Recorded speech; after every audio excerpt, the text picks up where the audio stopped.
د ځوانانو راډیو قدرمن اوریدونکو سلامونه او نیک هیلې په دې هیله چې روغ او صحتمند به اوسئ د مخامخ له ځوانانو سره خپرونې ته تاسو ټوله ځان ته ښه راغلاست وایم په دې هیله چې ښوونی به مو پای ته رسولې وي یو ځل بیا د بلې موضوع په تړاو دلته تاسو سره په خپرونه کې یو هیله ده چې تاسو هم د خپرونې تر پایه راسره ملتیا وکړئ او راسره پاتې شئ عزیزانو د نن ورځې په خپرونه کې د ترانسپورت او هوایي چلند وزارت د لاسته راوړنو او ننګونو په اړه موضوع لرو او په دغه اړه به انشاءالله له دغه وزارت د دې وزارت له ویان امام الدین احمدي صاحب سره خبرې اترې ولرو نو هیله مې دا ده چې تاسو هم له موږ سره د خپرونې تر پایه پاتې شئ او راسره ملتیا وکړئ احمدي صاحب ستړي مه شئ او وخت مو بخیر بسم الله الرحمن الرحیم مننه تاسو ته او تاسو درنو لیدونکو او اورېدونکو ته او حاضرینو ته سلامونه او نیکې هیلې کور مودن د خپرونې په وروستیو شیبو کې عزیزانو زموږ درانه محصلین هم دلته موږ سره حضور لري دوی به ځینې پوښتنې د میلمه څخه ولري انشاءالله چې راسره پاتې شئ او راسره ملتیا وکړي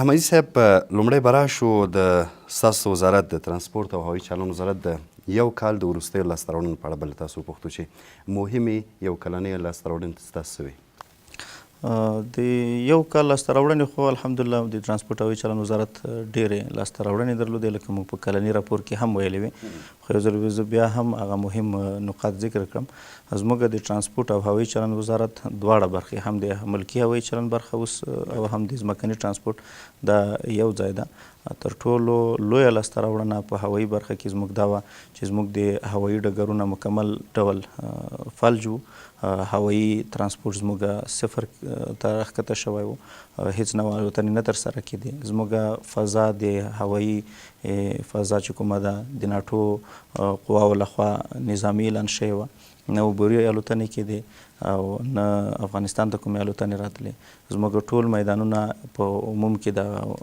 نړیوال هوایي ډګرونه د تخریب شوي وو تجهیزات یې له منځه وړل شوي وو خصوصا د کابل نړیوال هوایي ډګر ټول تجهیزات تقریبا د منځه وړل شوي وو رادار سیستم فلج شوی وو تخریب کړی وو مخابروي سیستمونه ټول د منځه وړلي وو سکنري ماشینونه د منځه وړي وو او نو په عموم کې د صفر نه ونیسه چې څه تجهیزات په میدان کې وو هغه ټول ختم کړي وو چې الحمدلله موږ د دوست هیواد قطر او د اماراتو متحده عربي اماراتو د هیواد څخه تخنیکي ټیمونه په لومړیو کې راغلل زموږ سره یې مرسته وکړه بیرته رادارونه فعال کړل ټاور هم فعال کړو مخابروي سیسټمونه هم فعال کړل او خپل تخنیکي ټیمونه هم وروزل نو د یو کال په جریان کې موږ ټولو هغه هیوادونو ته چې وړاندې الوتنې کېدې بیرته په نورمال ډول الوتنې پیل شوې هم خارجي لوی ایرلاینونو بیرته الوتنې افغانستان ته پیل کړې هم کوم چې موقتا الوتنې افغانستان ته بندي شوي د هغوی تشه بیا زموږ خپلو هوایي شرکتونو ډاکه کړه د کام یا آریانا افغان هوایي شرکت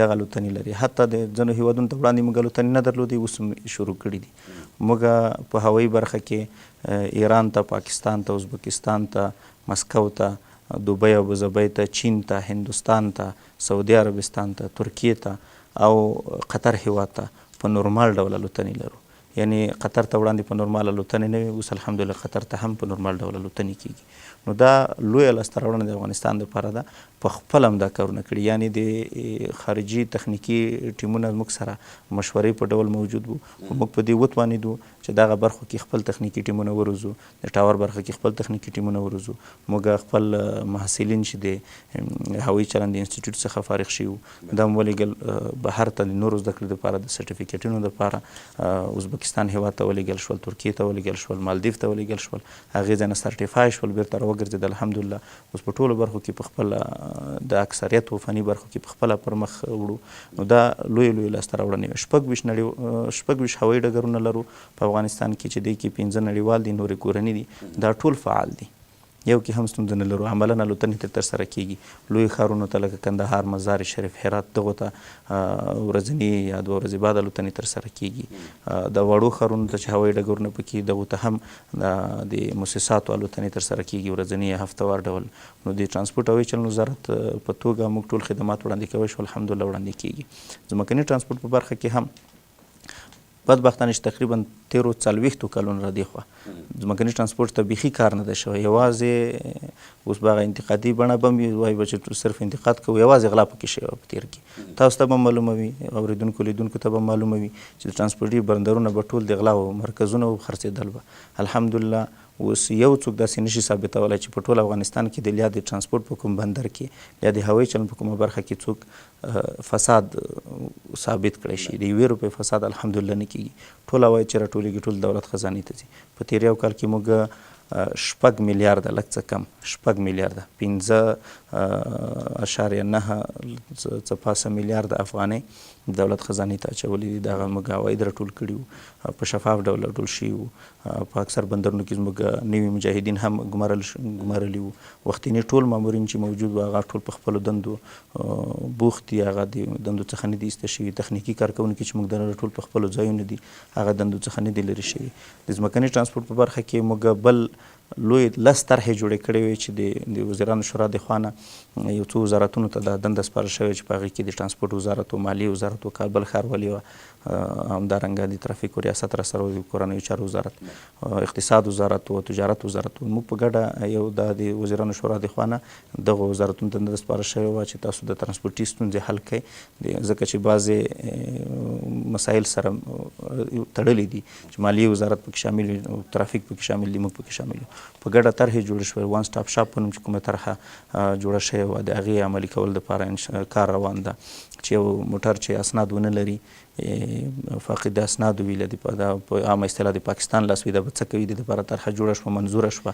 انشاءالله وان سټاپ شاپ کور ودان انشاءالله چې نور موضوعات ته د خپرونې په لړ کې راشو. ګټور عمومي معلومات چې دوستانو ته مو وړاندې کړل. رابه شو دې ته او پیل به یې له دې ځای نه وکړو د حمیدي صاحب چې د اسلامي امارت په راتګ سره موږ او تاسو شاهد وو، ټول هېوادوال دې شاهد وو چې د افغانستان هغه هوایي ډګر متاسفانه د بېلابېلو ډلو لخوا بېلابېلو هېوادونو خو هر څوک چې په ټوله کې تخریب شو. هغه اساسي او تخنیکي کوم ټیمونه چې هغه له منځه لاړل، ځینې کسان پاتې شول، هغه ځینې کسان لاړل، وسیلې تخریب شولې. د دغه هوایي ډګر په بیا جوړونه کې کوم هېواد د اسلامي امارت سره ډېره مرسته کړې ده؟ د اسلامي امارت په راتګ سره لکه تاسو چې وویل تخریب شوي وو تجهیزات. په لومړیو کې د قطر هېواد څخه تخنیکي ټیم راغلو او د متحده عرب اماراتو تخنیکي ټیم هم موږ سره دلته مرسته وکړه او د قطر هېواد تخنیکي ټیم تر اوسه پورې موږ سره و. د 2 ورځې وړاندې د دوی ماموریت پای ته ورسېدلو. نو په لومړیو وختونو کې د بیرته د تجهیزاتو بیرته فعالولو او نصبولو دغو کې موږ سره مرسته وکړه. زموږ خپل تخنیکي همکاران هم وو، کارکوونکي لرو، هغوی هم ماشاءالله تکړه دي. د دواړو په ګډه هم دا سره مخ ته یوړل او په کومو برخو کې چې موږ بیا سرټیفای کارکوونکي نه درلودل، تخنیکي برخه به یې زده وه خو سرټیفیکیټ به ایکسپایر ولې به داسې ستونزې وې، هغه ستونزې هم حل شوې لکه مخکې مې چې یادونه وکړه. او تقریبا 6 میاشتې د دې میدان ټولې چارې موږ پخپله پر مخ وړي او ځینې چارې په قرارداد ورکړې چې هغه په داسې سټیپوار قدموار لکه د ځمکني خدمات یو ځل په قرارداد ورکړل شول، اویشن سکیورټي یا د هوایي چلند امنیت بل ځل په قرارداد ورکړل شو.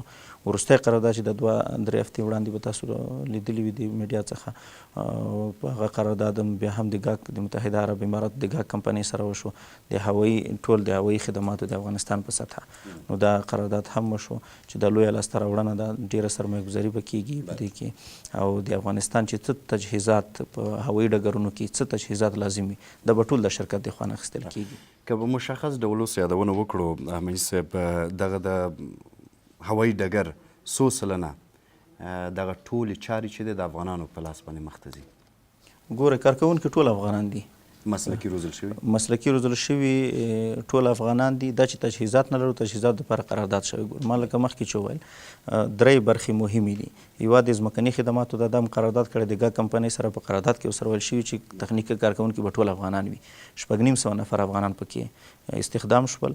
دوی ځنې وړاندې مسلکي وو، ځنه وروزل شول د ګراوند هینډلینګ دپاره، د امنیت د هوانوردي دپاره هم وروزل شول چې 950 شول ټوټل. اوس هوایي خدماتو دپاره 1500 شاوخوا افغانان پکې په کار بوخت کېږي. که زده یې نه وي روزل کېږي په قرارداد کې داسې ورسره لیکل شوي دي دې ته به روزنه 80% کې به د وروستي قرارداد کې 80% کې به افغانان وي، 10% کې به فعلا دپاره خارجي متخصصین وي. د هغوی تشه به بیا هم ورو په ورو چې هغه افغان روزل کېږي، هغه پر ځای به تشه به ډکېږي، هغه په ځای به هغه بیا وظیفه مخ ته وړي. تجهیزات به هم څه تجهیزات چې لازم دي ټول به راوړل کېږي. لکه په افغانستان کې موږ وړاندې رادار نه درلودل، افغانستان کې یو رادار د کابل رادار وړاندې مو چې اوس هم شته، موږ دوباره فعال کړو. نور رادارونه موږ نه درلودل. د امریکایانو اشغالګرو یوازې خپل نظامي رادارونه، نظامي سیسټمونه راوړي وو، بیرته لا تخریب کړي، لا ځان سره وړي دي. افغانان تخنیکی په هیڅ برخه کې نه دي روزلي چې افغانان وایي چې مخکې مثلا وایي چې الوتنې په نورمال ډول روانې وي الوتنې خو امریکا کې هم په نورمال ډول روانې دي خو دوی دي یعنی افغانانو ته د 2015 کاله پورې افغانان حتی دا اجازه نه وه چې دوی دا پوښتنه وکړي چې موږ د عواید لرو نه لرو نه ورکول کېدل نه دوی پکې کار درلود 2015 نه تر 20 پورې بیا مازی د ادارې ته یو څه صلاحیت ورکړی چې تاسو خپل نفر وټاکئ خو کار په میدان کې نه لرئ بیا هم نه درلودلی نه صلاحیت و نه مسؤلیت و هېڅ هم نه وسې په نوم اداره وه بیا یې تخنیکي کسان هم نه دي روزلي په بعضې برخې چې په دې وروستیو کې په قرارداد ورکړل شوي وي دغو برخو کې یو څه تخنیکي ټیمونه روزل شوي وو چې هغو څخه موږ الحمدلله اوس استفاده کوو موږ سره دي ټول په یو ځای ډېره مننه کوو د کابل هوایي ډګر واقعا هغه د ټول افغانستان هغه هوایي ډګر دی او مین ځای دی نو مطمئنا په دې باندې به فوکس هغه توجه ډېره زیاته وي را به شو د دې ترڅنګ باګرام هوایي ډګر ته دا هم یو د مهمو هوایي ډګرونو څخه دی د افغانستان په کچه باندې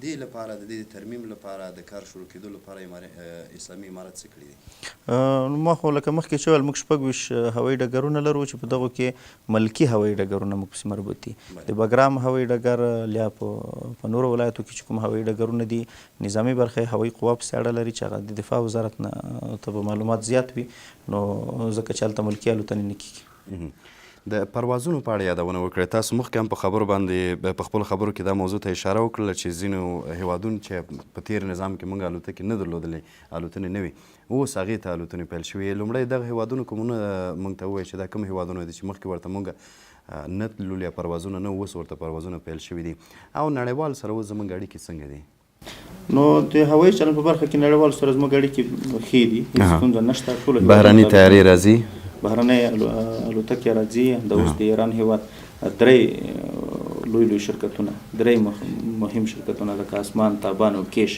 دا درې شرکتونه د هوایي چې افغانستان ته الوتنې لري کندهار ته هم الوتنې پیل کړي مستقیم د کندهار مشهد ترمنځ نو دا بهرني شرکتونه لکه پی آی ای راځي لکه قطر ایرویز چارټر الوتنې کوي انشاءالله په دې نږدې راتلونکي کې به فلای دوبۍ هم الوتنې بیرته پیل کړي نو دا چې د یو زموږ خدمات وړاندې کول دي یو د الوتنو پیل د هوایي شرکتونو پسې اړه لري زه چې کله خدمات ورته وړاندې کوم د ستندرد مطابق وي دوی راشي چک وکړي نمرات صحیح وي هېڅ ستونزه پکې نه وي بیا دوی مسافرو ته ګوري دویمه خبره دا وي چې تعداد مسافرو ته ګوري چا زه اوس د مارکیټ کې باید داخل شم نشم داخل الوتنه پیل کړم نه کوم پیل دویمه مرحله چې موږ خپل مسؤلیت ادا کړی ده تشویق دپاره مو هم کار کړی او د دې دپاره چې فضا د اعتماد وي قراردادونه شوي دي او د لپاره ستاندرد خدمات وړاندې کړی شو د یکاو نړیوال ستاندرد خدمات وړاندې کوو هغه هفتوار موږ ورسره دوی سره ناستې لرو آنلاین نو د هوایي چلن ادارې چې په ټولو هیوادونو کې داسې یوه کورنۍ غونته ده دوامدار باید سره وصل وي ځکه یوه الوتکه چې د یو هیواد څخه بل ته تېرېږي په نیمه ګنټه کې یو ساعت کې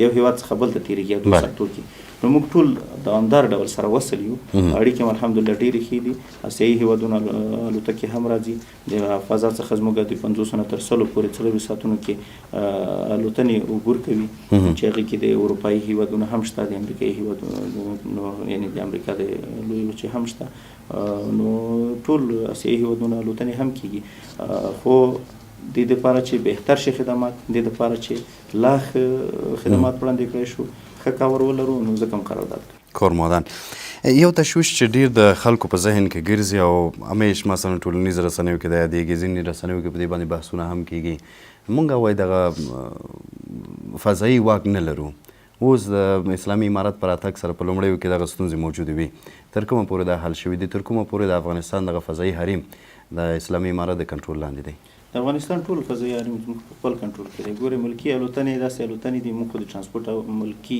اداره یو ملکي الوتنې چې کېږي هغو ته خدمات وړاندې کوو که چېرې ته مازې په خوله ورته ووایې چې مه راځه نه درځي یعنې داسې فضا زموږ په خپل کنټرول کې د موږ چې کله په 13 د اګست 2021 کال کې کله چې ناټو قوای مکمل ډول ووتې موږ اولین کار چې وکړو دا و چې موږ خپله فضا ملکي اعلان کړه دوی نظامي اعلان کړی موږ ملکي اعلان کړه موږ خپله فضا دې ته خلاصه کړه چې عبوري الوتنې ترې کوی شي ستونزه نشته پکې اضطراري حالت ورته وایي د اضطراري حالت څخه موږ استفاده وکړه په د نړیوالو قانوني په قانون کې دي چې یو هیواد کې چې داسې ستونزه منځته راځي 6 میاشتو پورې دوی اضطراري حالت وړاندې کوي د هغې دپاره خاص تخنیکي برخې دي هغه هم په مخ یوړې د ګاونډیو هیوادونو سره کېناستو د هوایي چلنه که مخکې مې چې وویل داسې دی لکه یوه کورنۍ ټول په ګډه د ستونزې حل دپاره کېناستو چې څنګه باید الوتکو ته اجازه ورکړل شي لار ورته برابره شي. نو زموږ ټول هوایي کرښې خلاصې وې لکه په ځمکه چې سړکونه دي هوا کې هم داسې کرښې معلومې دي. په دې کرښو څخه هوایي شرکتونه استفاده کوي عملا الوتنې ترسره کوي.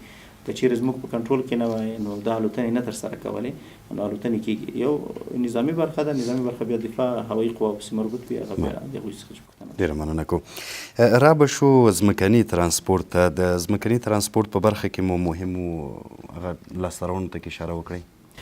ګورئ ځمکني ترانسپورت برخه کې هم الحمدلله موږ ښې لاسته راوړنې لرو. لومړی دا ده چې د اوس تطبیقېږي دې سره به شروع وکړم.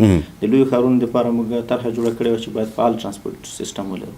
د کابل ښار کې هم د اوس د فعال ترانسپورت دپاره کار روان ده. 9 اتیا مسیرونه د کابل ښار دننه حساب شوي دي. هر مسیر کې څومره مسافر دي دا حساب شوي. هر مسیر کې څومره اوس موټر شته دي. دولتي موټر کفایت نه کوي لکه بسونه دي د ملي بس تصدي. دولتي خو فکر کوم د ګوتو په شمار باندې که په لسو کې یو چیرې ولیدل شي. په دې نظام کې متاسفانه دغه ستونزه وه اوس هم شته دی. خبره داسې ده چې کابل ښار 1 میلیون خلکو دپاره جوړ شوی 2 میلیونه شاوخوا تقریبي پکې اوسېږي. نو دا نورمال حالت ده چې دې هغه ته وګورې تراکم ته یعنې زیات خلک دي. بسونه د ملي بس تصدي چې کوم بسونه لري یا د ښاروالۍ بسونه دي هغه هم فعالیت کوي.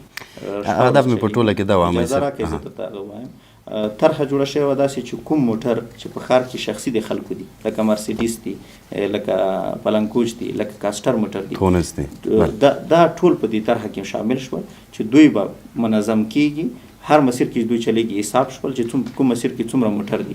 بیا تعداد مسافرینو ولیدل شو څومره مسافرین دي. نظر تعداد مسافرینو ته موټر هغه سټیکر ورته چاپ شوي دي. عملا اوس کار روان ده د مراد خاني په نوم چې مشهور ده پل یک پیسګي دې ځای چې شرق ته کوم موټر ځي پل چرخي ته دغه خواو ته چې کوم موټر ځي پوهنتون د ایسګاوي چې دي په دغه باندې سټیکر هم د اوس کار روان ده. سټیکر لګېږي دوی ته تقسیم اوقات جوړېږي. تقسیم اوقات مطابق به حرکت کوي. د طرحه کې داسې دي چې 9 اتیا لاینونه دي ټول لاینونو کې موټرو باندې به سټیکر لګېږي. سټیکر کې د ډرایور نوم نمبر پلیټ د ټول مشخصات معلوم دي. لاین چې کوم لاین کې ده دا به بل مسیر کې بیا فعالیت نشي کوي. او بل دا چې زموږ د ترانسپورټ هوایي چلند رسمي مامور به ولاړ رسمي مامور دپاره موږ لباس رسمي لباس شین لباس به یې خولۍ به په سر معلوم به وي چې دا د ترانسپورټ هوایي چلند وزارت کارکوونکی دی. دوی تنظیم به کوي. دوی ته به ولاړې په سټیشنونو کې ښار منځ کې سټیشنونو کې دوی تنظیم کوي. دوی ته به تقسیم اوقات ورکوي چې په دومره دقیقو کې باید حرکت وکړي که موټر یې ډک وي که نه وي ډک او بدون د ایسګانه بل ځای کې توقف ونه کړي ونه درېږي. او هیوادوال به هم بیا ورسره ورو بلدېږي. بل ځای کې به بیا مثلا سړک سر ته چې اوس هر ځای کې سړک سر ته سړی وځي لاس ورکوي موټر ته موټر ته درېږي. د دې ستونزې د حل دپاره دا چې هېڅ نوی کار نه و شوی. موږ د صفر نه شروع نه ده کړې موږ د منفي نه شروع کړې. د منفي نه یو ځلې صفر ته راغلو صفر نه اوس پورته روان یو. لیکلې بڼه څه نه و. یو ځلې باید یو طرحه جوړه کړي چې څنګه کار کوم. طرحه باید بیا قانوني کړي. دا یو پروسه غواړي. بیا هم ولېږله قانوني هم کړه. رئیس الوزرا احکام پرې واخیستل شول. دا قانون شو بڼه یې واخیسته قانوني. اوس د تطبیق دپاره کار روان ده. نو داسې نه کېږي سړی وایي چې بس ټک زه کار وکړم. ځکه د وزارت په سطحه اول باید طرحه جوړه شي. بیا دا قانونیت چې اخلي باید د ډېرو مراحلو څخه تېر شي. بیا اقتصادي کمیسیون منظوره کړه. بیا رئیس الوزرا منظوره کړه. عملي کار دپاره د اوس عملا کار روان شو. نو وخت به لږ اخلي خو انشاءالله چې تهدابي کارونه دي د افغانستان په سطحه دا د ښاري ترانسپورټ د منظم کولو طرحه وه. دوهم مشکل دې کې بل ښه والی دا ده چې سهار نه ماښامه پورې به دوامدار ترانسپورټي سیسټم وي. دا به نه چې بیروبار وخت کې موټر نشته. بیروبار وخت هم ورته لیدل شوی چې مثلا په سهار کې په مازدیګر کې د مامورینو د خلکو تګ راتګ ډېر وي. دې وخت کې به موټر زر زر حرکت کوي. ورځې چې لږ کم وي لږ به ورو ورو وځي. یو موضوع بله امیل صاحب دغه کوم ترانسپورټي سیستم چې تاسو فعال کړی دی او خدای دې وکړي چې عملي شي ځکه ښه ډېره ښه طرحه ده متاسفانه په دغه څو کلونو کې او وروستیو 20 کلونو کې دغه برخې څخه خلک ډېر زیات شکایت درلودل. مثلا یو لینډ دی د خیرخانې او د افغانانو ترمنځ باندې دلته چې کله ماښام شي د 10 افغانیو څخه کراره شي 50-60 افغانیو ته. هدف په ټوله کې دا دی چې دې لینډ کې به ټول دولتي او حکومتي موټر وي که شخصي موټر به هم دې کې شامل وي. لکه ما چې وویل دولتي موټر کفایت نه کوي. دې دپاره که چیرې موږ ټول دولتي موټر کو د شخصي خلک بیا څه کوي دوی کوم کار کوي که نه. د دوی بس موټر دا داسې نه ده لکه شخصي بس استفاده ځینې کوي پلیټ لري. بسونه چې کوم دي لکه د پلیټ چې د بس دا موټرو ټولو باندې سټیکر وي دوی منظمېږي. کله چې منظم شي دا ستونزه اتومات ورسره حل کېږي.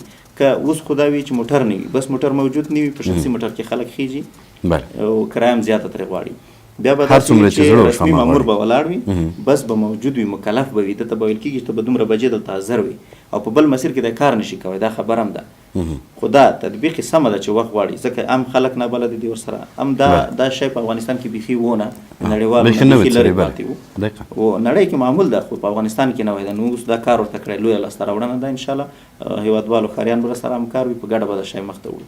دا د ښار دپاره افغانستان هم په ترانسپورټي څلورلارې بدلولو دپاره موږ ډېر ګامونه اخیستي دي. پاکستان هیواد هم د اوس موږ لارۍ بدون د مشکله ځي، د هغې ځای نه بارونه راوړي، دلته دوی لارۍ راځي، دوی بارونه انتقالوي.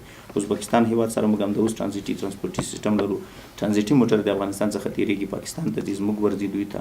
دا د دې زمینه مساعده کړې. ایران هیواد ته ټولو بندرونو ته زموږ موټر ورځي، ورځني ډول په سلګونو موټر د مختلفو بنادرو څخه فراه کې دي، هرات کې د بنادر نیمروز بندر ورسره خلاص دی، فراه ورسره خلاص دی، هرات بندرونه ورسره خلاص دي. ټولو بندرونو څخه زموږ لارۍ ورځي دي، دوی د مختلفو نقاطو څخه اموال را انتقالوي. نو دا د افغانستان فعال ساتل، د افغانستان د ټرانزیټ او ترانسپورټي سیسټم منظم ساتل، دا لویه لاسته راوړنه ده.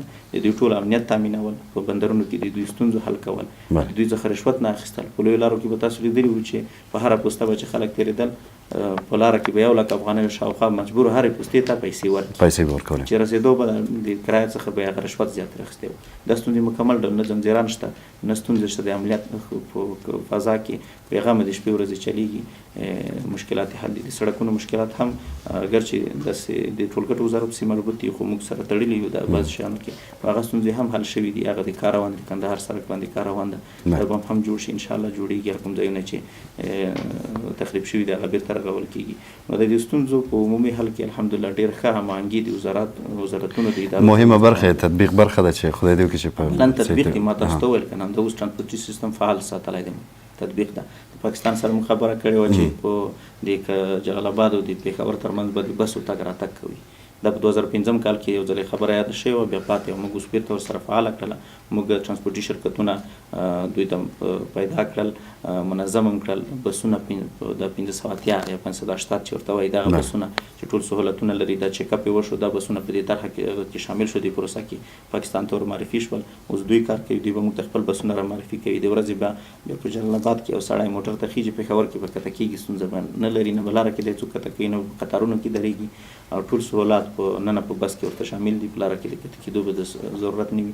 دا به لومړی ځل په ورځ کې 2 بسونه وي، بیا به ورو پورو 4 شپږو اتو ته داسې ځي، په تفاهم سره د مسافرینو تعداد په کتو. ډېره مننه. یو بل موضوع ته هم که تاسو اشاره وکړئ، معلومات دوستانو ته ورکړئ چې تېر نظام کې دغه د بسونو کومکونه چې مثلا د بهرنۍ هیوادونو سره، د هند هیواد د بسونو مرسته څو وارې د افغانستان سره وکړله. اوس د ترانسپورټ وزارت دومره ظرفیت لري چې دغه بسونه دلته خپله تهیه کړي یا آماده کړي، که نورو هیوادونو څخه به دا راغواړي؟ ګوره د ملي بس مسله، ملي بس تصدۍ بیا ځان ته اداره ده، د مالیې وزارت پسې اړه لري. هغوی ته معلومات ډېر وي، ځکه د ترانسپورټ وزارت په هغه کې نه ده. تېر حکومت کې داسې سره تبدیل شوي دي. نو کوم چې چا پسې مربوط دي هماغسې دي. لکه اوس د اریانا افغان هوایي شرکت سمه ده چې زموږ هم دا مستقیم په مالیې وزارت پسې اړه لري، د ملي بس اداره هم په دوی پسې اړه لري. خو زما د معلوماتو په اساس هندوستان هیواد کې زر بسونه چې خبره شوې چې باید کومک وکړي، په تېر حکومت کې د اختلاس د وجې نه د هغه وخت د سفیر او د وزیرانو د رشوت اخیستو د وجې نه هغه نور رالېږل شوي، بیرته بند شوي وو. دغه زموږ معلومات هغه نه دی راغلي. او تاسو مطمئنه انشاءالله چې دا کار به وشي. په هر صورت طرحې ډېر ښه طرحې دي، خدای دې وکړي چې عملي بڼه زر واخلي، لکه خصوصا دغه ښار کې روان ده، هم طرحه ده هم عملي بڼه ده. خدای دې وکړي چې په ښارونو کې ډېر زیات، ځکه په ښارونو کې کوم هیوادوال چې دلته په ښارونو کې دي، واقعا په ولایتو کې هم ستونزه شته دی، د غټو لویو لارو هم ستونزه شته دی. خدای دې وکړي چې عملي بڼه زر واخلي. ډېره مننه کوم همایون صاحب له تاسو نه د خپرونې په دې برخه کې. د درنو دوستانو څخه هیله کوو چې که پوښتنې ولري مهرباني دې وکړي.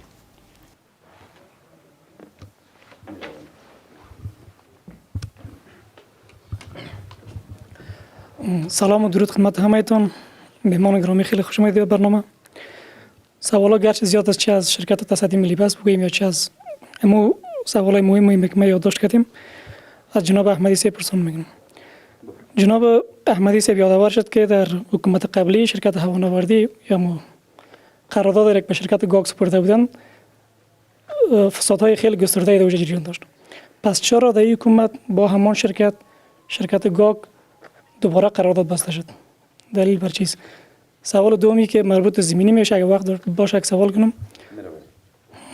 یک روز در چهارراه پشتونستان که من استاد بودم، البته این تنظیم اگه شبه خیلی خوب است که لباس سبز منظم داشته باشه و نفرش امو تنظیم کنه بساره. یک روز در چهارراه پشتونستان استاد بودم، یک خانم خیلی گیروارم بود، شام بود، کرا را معمولا 20 روپیه یا 30 روپیه میگیرن. شام بود، گیروار خیلی زیاد بود، کرا 40 روپیه. یک خانم بود در سیت پیشرو باید میشست که 40 روپیه بود، کرای 2 نفر باید میاد. 40 80 روپیه و یک نفر باید حرکت میگن. این مشکل چطور میشه؟ خانم‌ها باید چی کنن؟ اموج استاد بود، تو در سیت پشترم شدن نمیتونست، کسی محرمش نبود و در سیت پیشرو اگه میشست کرا باید 2 چند میداد. یکی کرا بلند رفته بود و یکی کرای 2 نفر میاد 80 روپیه میاد. دیگه اجازه میتونم دوستا سوال کنم.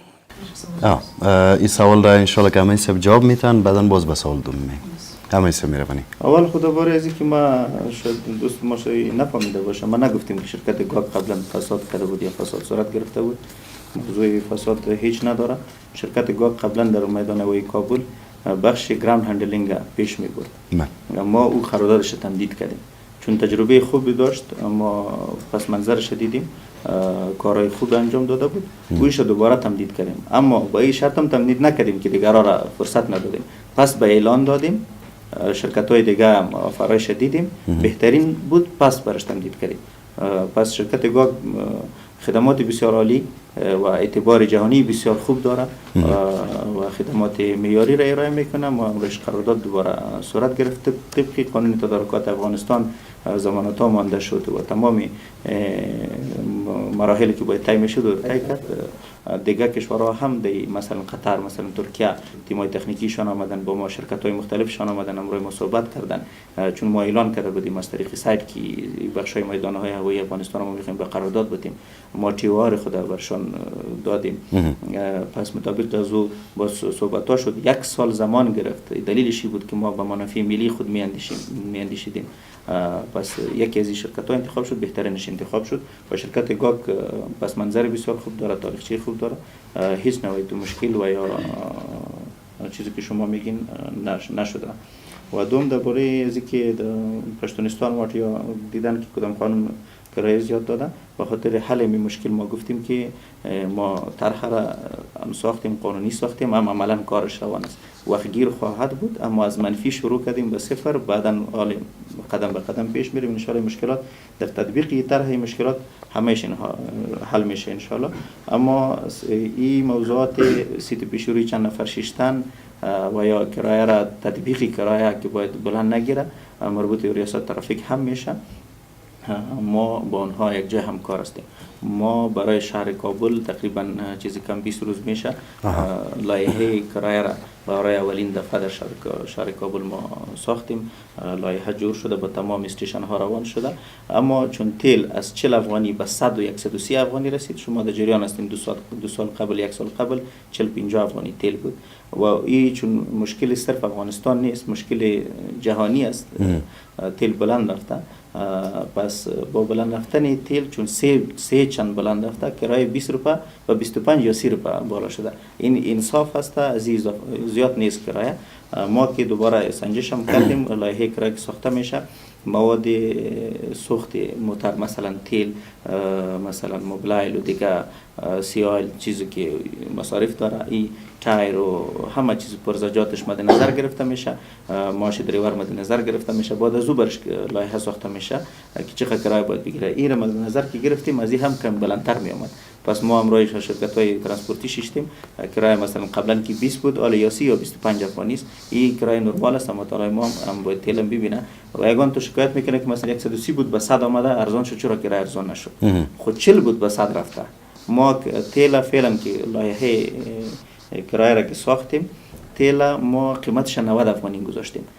پس طبق اصول ترانسپورت اگر تیل 10 افغانی از کرایه که تعیین میکنی، نرخی که تعیین میکنی، مثلا فعلا 90 افغانی ما حساب کردیم، اگر این به 80 بیای می کرایه می باشه، اگر به 100 هم برای می کرایه می باشه، یعنی 10 افغانی پایین و بلندش کرایه می ثابت می باشه. تغییرات نمیاد. اگر از 10 افغانی زیادتر تغییرات بالا یا پایین میه، پس ضریب شموتیل است، ریاضیکی حسابی برش میشه، فرمولش ضرب متیل میشه، یا بلند میره یا پایین میره. بسیار تشکر. سوال بعدی. سلام بر شما، بر میهمان برنامه‌تان و محصلین عزیز. احمد جواد جرأت هستم. دو تا سوال داشتم از آقای احمدی. یکی این که کارمندان ترانسپورت هوایی مقدار معاششان امارت اسلامی کاهش داده یا افزایش؟ سوال بعدی من این است که میدان هوایی بگرام فعلا فعال است، فعالیت داره و در این یکی دو روز ادعاهای میشه که وسایل و ابزار میدان هوایی بگرام توسط نیروهای امارت اسلامی به جاهای نامعلوم انتقال داده میشه. آیا این حقیقت دارد؟ تشکر. د برګر په ځواب کې به وایم چې معاشات موضوع خو د مالیې وزارت څېړه لري. دوی تاسو ټولو په جریان کې چې د اسلامي امارت راتګ نه وروسته دغه ډېر تفاوت چې په معاشاتو کې مثلا د جټ رتبه مامورینو معاشونه کم وو او د لوړ رتبه بیخي زیات وو. د سره منظم کړل، معاشونو کې اضافه والی راغلو، منظم یې کړل، ښه شول. هغه تغییرات پکې راغلي په ټوله کې، تغییرات مثبت په لوړ پکې راغلي دي. مالی وزارت به بهتر معلومات ورکړي. د بګرام په هکله ما وویل دا ادعاوې غلطې دي چې کوم خواته یې څه وړل شوي د عمومي معلومات دي چې منفي اذهان خراب نشي. بګرام هوایي ډګر د هوایي قوا پسې مربوط ده، نو ملي دفاع وزارت به زیات معلومات ولري په هغې برخه کې. مننه. سوال بعدی.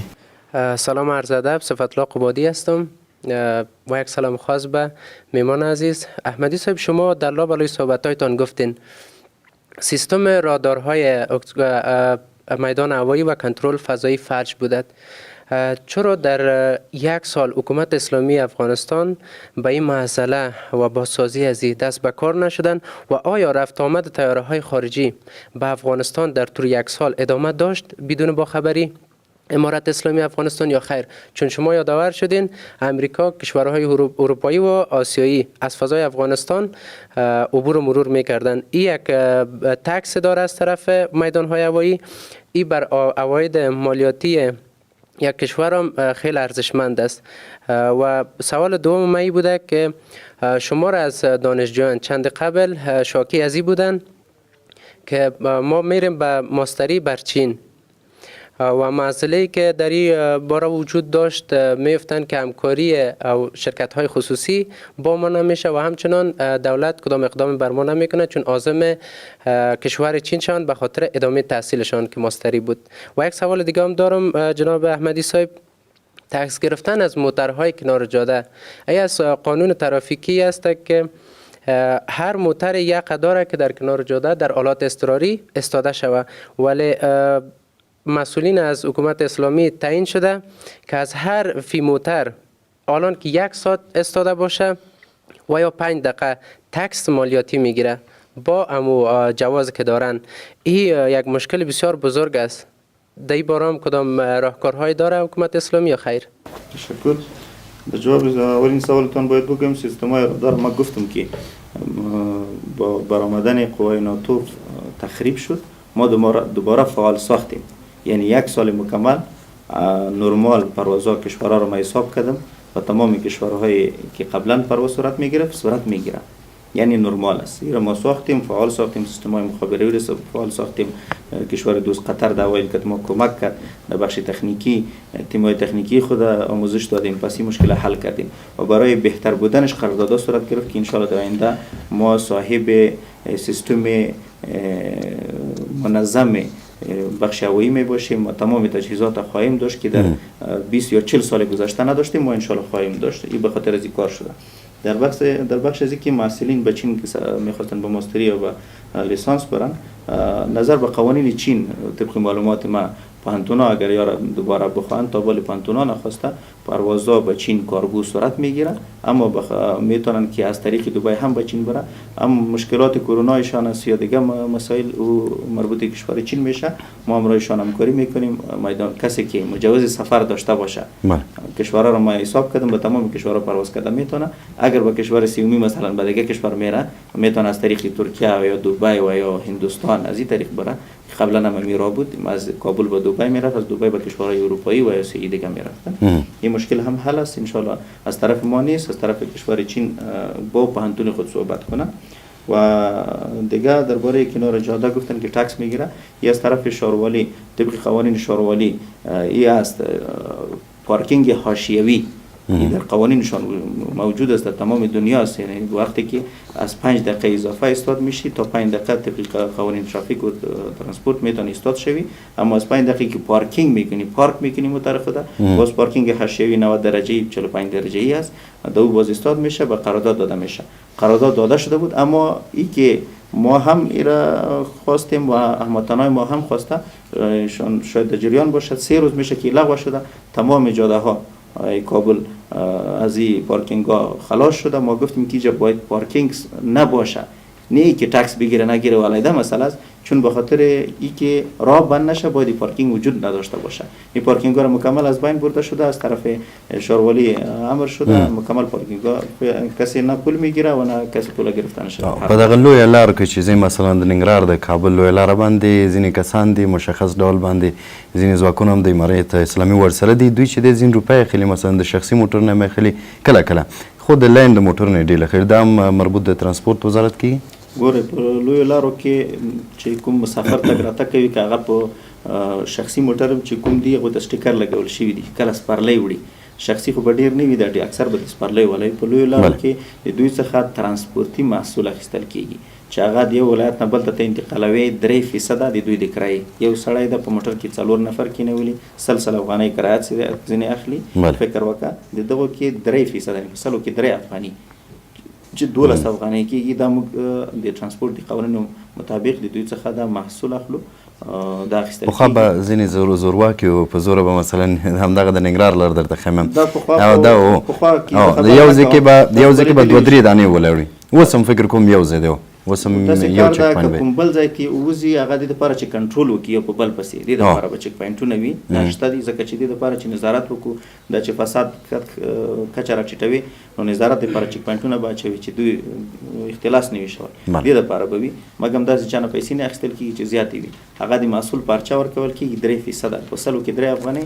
د ترانسپورت وزارت د قوانینو مطابق چې د ما مخکې عواید یاد کړل چې راټولېږي، د همدغه عواید دي هغه دي. او مخکې به چې ډنګونه نیولي په دې پلچرخي په سیمه کې د ډنګونه ورسره و، د اسلامي امارت پر اتاک سره حتی زه شخصا زه خپله پسې لاړم، د ډنګو ولم ایسته کړل، هغه ټول فساد جلم د بیخه وایستلی ده. الحمدلله. کور ودان. سوال بعدی.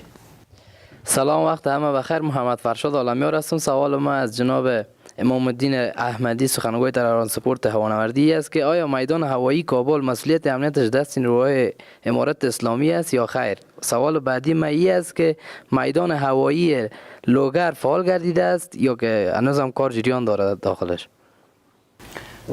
جون درباره مسئولیت و امنیت میدان‌های هوایی افغانستان نه تنها کابل، تمامش به دست ماست. قراردادام که صورت میگیره، بخش تکنیکیش صورت میگیره.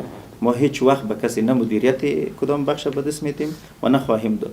افغانستان مستقل است، بعد از این گپا نیست که کسی مدیریت یک کار پیش ببره. قرارداد اگه صورت میگیره، بخش تکنیکی و هم با شرایط که تکنیکی بخش پیش میبری، نفر مرم ترین میکنی، در مقابلش پول اخذ میکنی. یعنی مستقلانه. اگر شما مطمئن باشین که امنیت افغانستان خود ما گرفته میتونیم، الحمدلله به بهترین شکل گرفتیم، هم از میدان هوایی افغانستان هم از دیگر نقاطش. درباره میدان هوایی لوگر، در لوگر یک میدان از طرف ناتو که قبلا بیزشان بود، او قوای هوایی شاید بهتر معلومات داشته باشه، پروازها شاید صورت بگیره، ولی میدان ملکی سکیچ شده بود، یک برش یک سروی شده بود که باید در ساحه زبان شهر به طرف برکی میری، اینجا یک دشت است، در این دشت باید میدان جور شود.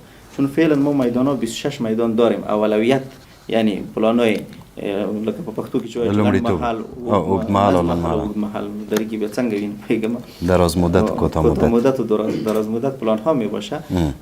به این خاطر ما اولویت می بینیم که اولویت چی است در میدان های افغانی. کابل اولویت داره، دیگرها باید فعال شود، سیستم رادار باید جور شود و یکی نه یک رنوی دیگه بسازیم بدون رادار.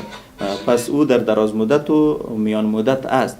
اما در کوتاه مدت فعلا اشد ضرورت به چی داریم؟ ما در 40 سال گذشته رادار نداشتیم. یگان تو میگه رادار نیست. رادار در 40 سال نداشتیم. یک رادار در کابل بود که 45 میل یا 50 میل میبینه. سیستم مخابراتی بود. سیستم مخابراتی را فعال کردیم. رادارم فعلا فعال است، اونم استفاده میشه. اما به خاطر که کل افغانستان کور شود، 12 رادار خریداری شده، 3 رادارش آورده شده، 9 رادار دیگه هم میاره ان شاء الله به کابل، به مزار و بحیرات فرستاده شده، کار نصبشان جریان داره. 9 رادار دیگه هم میایه در نقاط مختلف افغانستان، در برش نقاط مشخص شده اوج نصب میشه تا کل افغانستان و حتی کشورهای همسایه اگر بخش ملکیش مشکل داشته باشه هم با یکی دیگه کمک کرده میتونه. و بخش مخابراتی ما پیشتر گفتم 319 میلیون دلار سرمایه گذاری از طرف شرکت گاک میشه دیگه. این قرارداد PPP یا Public Private Partnership یا مشارکت عام است و سرمایه گذاری میکنه، بعدن عوایدی که به دست میایه این سرمایه خود کور میکنه میگیره، بعدن عواید اضافی که تقسیم میشه او با سالانه 50 بعدن 60 بعدن 70 30 تا ختم قرارداد که 8 سال پوره میشه. تمام تجهیزات به ما میمونه و عوایدش هم 100% از ما میشه. ډیره مننه کو جناب امام الدین احمدي د ترانسپورت او هوایي چلند وزارت ویاند له راتګ څخه مو چې خپرونې کوم سره ګډون وکړي. کور مودان عزیزانو د خپرونې وخت پای ته ورسید. له تاسو ډیره زیاته مننه کوم چې خپرونه مو تعقیب کړه. تر بیا ستاسو په چوپړ کې حاضرېږو. په الله مو سپارم.